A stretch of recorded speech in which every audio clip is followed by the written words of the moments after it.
Hello friends, welcome to my channel. Today మనం 7th మే 2025కి సంబంధించిన important current అఫైర్స్ని ఈ వీడియోలో డిస్కస్ చేద్దాము. టుడే చాలా ఇంపార్టెంట్ కరెంట్ అఫైర్స్ ఉన్నాయి. వీడియోని స్కిప్ చేయకుండా లాస్ట్ వరకు చూడండి.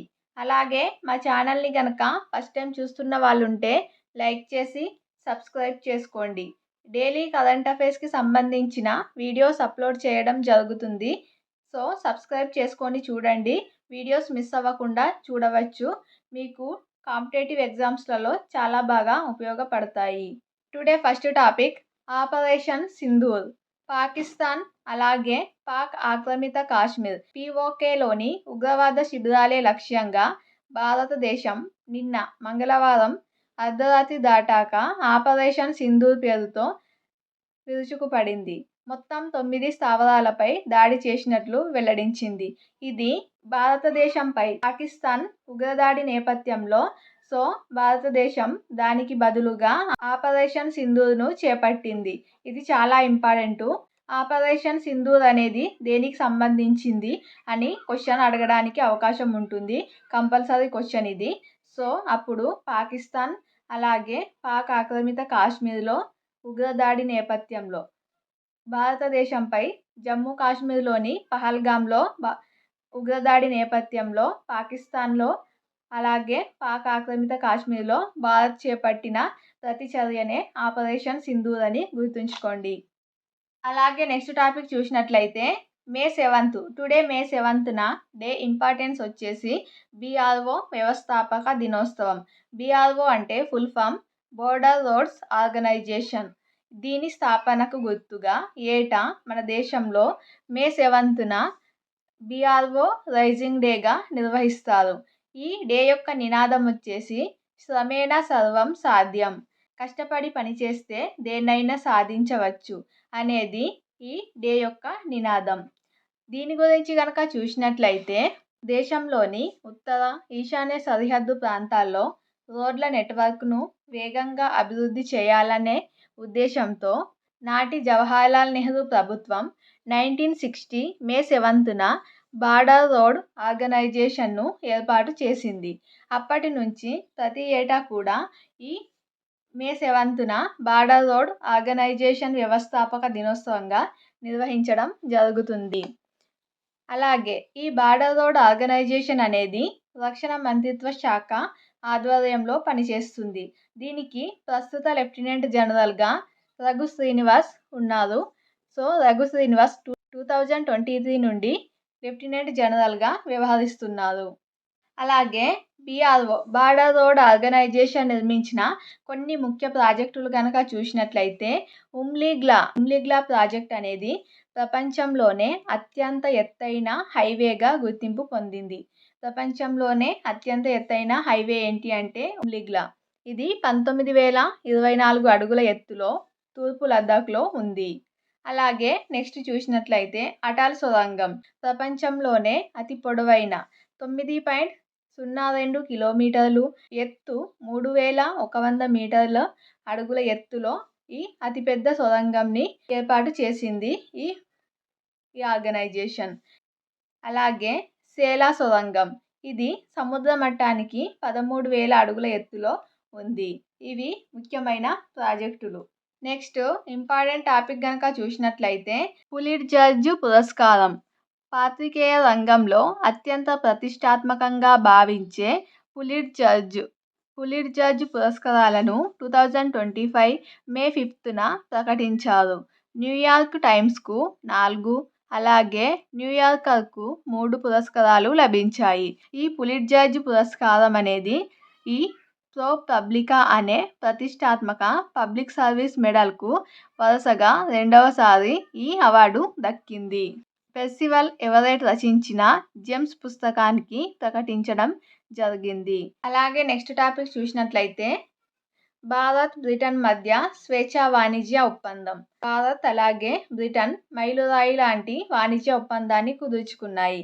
దీంతో భారత్ నుంచి కార్మికులు అధికంగా పనిచేసే తోలు వస్తువులు, పాదరక్షలు, దుస్తులు అలాగే ప్రాసెస్డ్ ఆహార ఉత్పత్తుల వంటి ఎగుమతులకు ఊతం లభిస్తుంది. నెక్స్ట్ బ్రిటన్ నుంచి విస్కీ, కార్లు, వైద్య పరికరాలు దిగుమతి చౌకగా అవ్వనుంది ఈ ఒప్పందంతో. ఈ ఒప్పందం అనేది 2022 జనవరి నుంచి 14 దఫాలుగా అంటే 14 సార్లు జరిగిన చర్చల అనంతరం ఈ ఒప్పందం కుదర్చడం జరిగింది.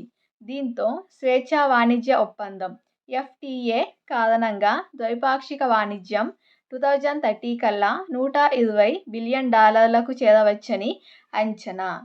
సో ఈ రెండు దేశాల మధ్య ఈ స్వేచ్ఛా వాణిజ్య ఒప్పందం వల్ల ద్వైపాక్షిక వాణిజ్యం అనేది 2030 కల్లా $120 బిలియన్ చేరవచ్చని అంచనా వేయడం జరిగింది.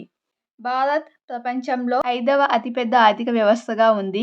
బ్రిటన్ ఏమో 6వ అతిపెద్ద ఆర్థిక వ్యవస్థగా ఉంది ప్రపంచంలో. సో ఈ రెండు దేశాలు ఆర్థిక వ్యవస్థల మధ్య స్వేచ్ఛా వాణిజ్య ఒప్పందంతో పాటు డబుల్ కాంట్రిబ్యూషన్ కన్వెన్షన్ DCC సామాజిక భద్రతా ఒప్పందం కూడా కుదిరినట్లు ఇరు దేశాలు ప్రకటించాయి.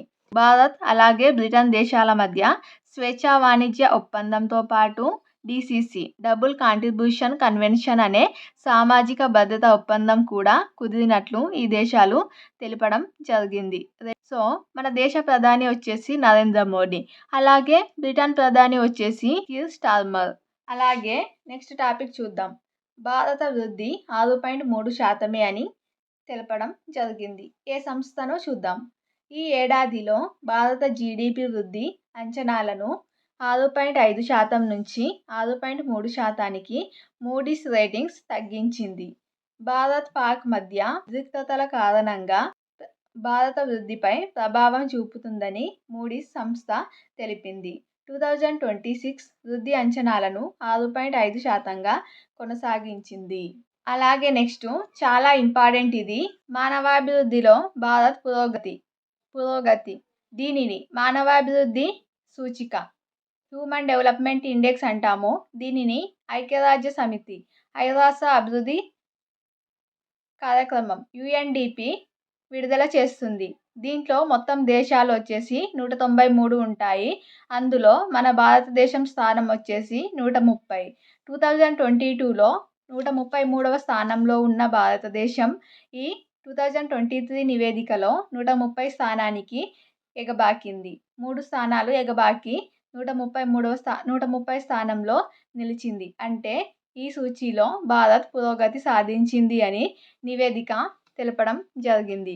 2022లో అసమానతల కారణంగా భారత్లో మానవాభివృద్ధి 30.7% తగ్గింది. దేశంలో వైద్య, విద్యా రంగాల్లో అసమానతలు మెరుగుపడినా ఆదాయ అసమానతలు, లింగ వివక్ష గణనీయంగా ఉన్నాయని ఈ నివేదిక తెలిపింది. శ్రామిక వర్గంలో మహిళల భాగస్వామ్యం, మహిళల రాజకీయ ప్రాతినిధ్యంలో దేశం వెనుకబడింది అని ఇందులో తెలపడం జరిగింది. ఈ నివేదిక చాలా ఇంపార్టెంటు. ఇందులో ఉన్న ముఖ్యాంశాలు చాలా ఇంపార్టెంటు. కాంపిటేటివ్ ఎగ్జామ్స్లో కంపల్సరీ ఇందులో నుండి క్వశ్చన్ వస్తుంది, గుర్తుంచుకోండి. అలాగే దేశంలో ప్రజల సగటు ఆయుర్దాయం 71.7 సంవత్సరాల నుంచి 72 సంవత్సరాలకు పెరిగింది అని ఇందులో తెలపడం జరిగింది. పాఠశాల విద్యారంగంలో భారత్ 1990 నుంచి ప్రగతి సాధించింది. విద్యా హక్కు చట్టం, సమగ్ర శిక్ష అభియాన్, 2020 జాతీయ విద్యా విధానం ఇందుకు దోహదపడ్డాయని పేర్కొంది. కొనుగోలు శక్తి ఆధారంగా నిర్దేశించిన దేశ తలసరి స్థూల దేశీయ ఆదాయం $8,475.68 నుంచి $9,046.76 పెరిగింది అని పేర్కొంది. సో ఇది UNDP విడుదల చేసిన హ్యూమన్ డెవలప్మెంట్ ఇండెక్స్ సంబంధించిన ముఖ్యాంశాలు. ఇది చాలా ఇంపార్టెంటు. కంపల్సరీ దీని నుంచి క్వశ్చన్స్ వస్తాయి, చూసుకోండి. ఇది ఫ్రెండ్స్ టుడే 7th May 2025కి సంబంధించిన important current affairs video. Video నచ్చినట్లయితే లైక్ చేసి ఛానల్ని ఫస్ట్ టైం చూస్తే సబ్స్క్రైబ్ చేసుకోండి.